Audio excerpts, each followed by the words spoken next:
So main thing, all of you have to pass whether it is the national exit test or the foreign medical graduate examination in the very first attempt.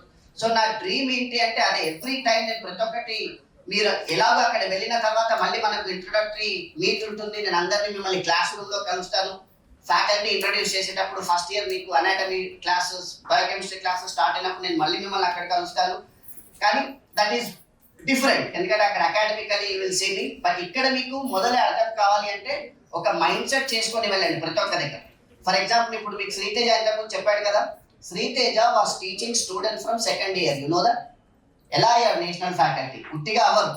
Second year నుంచి students కి, వాళ్ళ group mates కి, batch mates కి అక్కడ teach చేసేవాళ్ళు. When I went there in Bishkek, నాకు students వచ్చి చెప్పారు, సార్ శ్రీతేజ ఉన్నారు ఒక student, he's teaching very well అని. సో అప్పటి నుంచే we were like kept, Khaleel గాని నేను గాని we kept with him. And ఇప్పుడు చూడండి ఆల్మోస్ట్ అరైస్ కి సంబంధించిన 7-8 సెంటర్స్ లలో హీస్ టీచింగ్.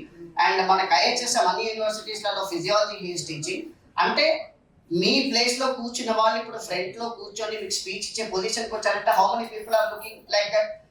అంతేకాకుండా మన అల్యూమినై వాళ్ళు వచ్చారు. So I'm very happy to see such kind of a success. ఇంతకుముందు రామారావు గారు చెప్పినట్టు కూడా ప్రతి హాస్పిటల్లో చూసుకున్నా కూడా మన ఐహెచ్ఎస్ఎం కి సంబంధించిన స్టూడెంట్స్ అక్కడ ఉన్నారు. సో ఇదన్నీ జరగాలి అంటే it's up to you. As majority of the faculty said that whatever the parents are given you, దీనికన్నా ఎక్కువ ఇవ్వలేరు. ఇంకా already you are going at the age of 17 or 18. మీరు తిరిగి వచ్చేసరికి you will be somewhere around 23 or 24. అంటే adults అయి వస్తారు, ఒక మెచ్యూరిటీ లెవెల్ తోటి వస్తారు. ఆల్మోస్ట్ మీ అడోలసెంట్ ఏజ్ అనేది మీ పేరెంట్స్ మీ నుంచి కోల్పోతున్నారు, ఆ ప్రేమను కూడా కోల్పోతున్నారు. That is a kind of sacrifice what they are doing. So for that kind of a sacrifice and also the amount of love they are losing, the only thing what you can give back to them is the license to practice medicine in India. That is the gift what you have to give it to all your parents.